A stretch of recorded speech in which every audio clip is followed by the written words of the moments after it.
ब्रह्मांड बहुत ही विशाल है।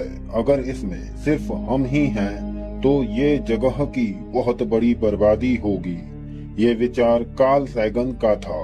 ये एक महान एस्ट्रोफिजिसिस्ट थे जिन्होंने हमें पूरे ब्रह्मांड को देखने का एक नया नजरिया दिया। अगर ऐसा ही है तो ये सचमुच जगह की बहुत बड़ी बर्बादी होगी। लेकिन अगर ऐसा नहीं है तो शायद और कोई भी होगा जो हमारी तरह आसमान की तरफ देख रहा हो। दोस्तों, आज का वीडियो सिर्फ तारों की बात नहीं करेगा। ये आपको उस सच्चाई के करीब ले जाएगा जिसे जानने के बाद आप ब्रह्मांड को देखने का नजरिया ही बदल देंगे। So let's begin. दोस्तों, साइंस ने तो ये साफ कर दिया है कि हमारा यूनिवर्स किसी छोटे कमरे जैसा नहीं है, बल्कि ये अज्ञात का साम्राज्य है जिसमें अनुमानित गैलेक्सीज की संख्या 2 ट्रिलियन तक हो सकती है। हर गैलेक्सी में अरबों खरबों तारे और हर तारे के चारों ओर चक्कर लगाते अनगिनत ग्रह हैं।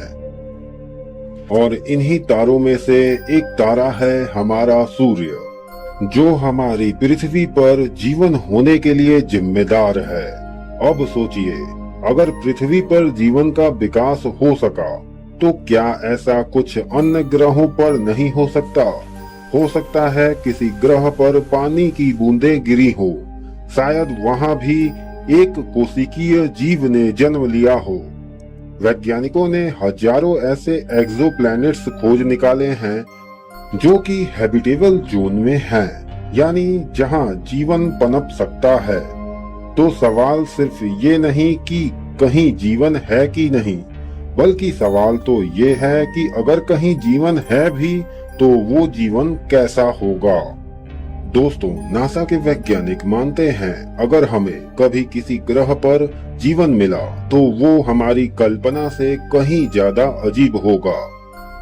कार्ल सैगन ने कहा था, the universe is not only stranger than we imagine, it is stranger than we can imagine.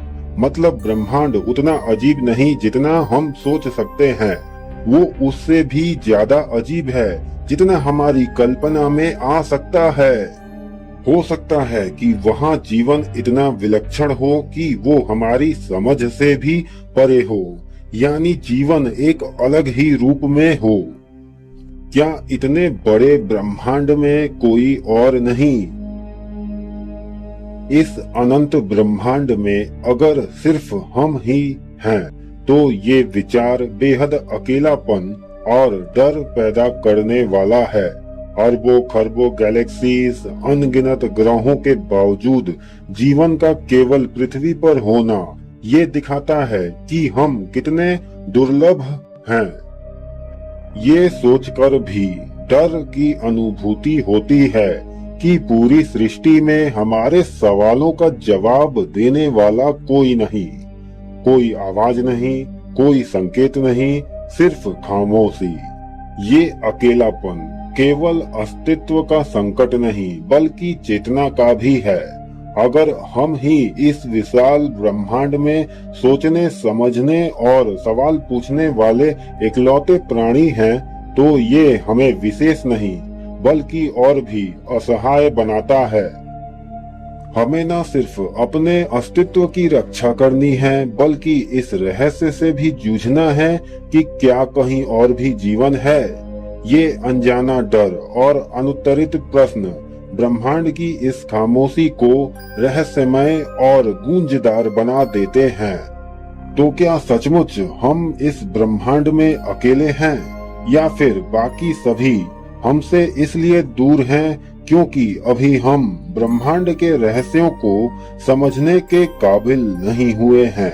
सोचिएगा जरूर। दोस्तों, अगर ये वीडियो आपको अच्छा लगा तो इस वीडियो को लाइक करें, चैनल को सब्सक्राइब करें। मिलते हैं नेक्स्ट वीडियो में। जय हिंद।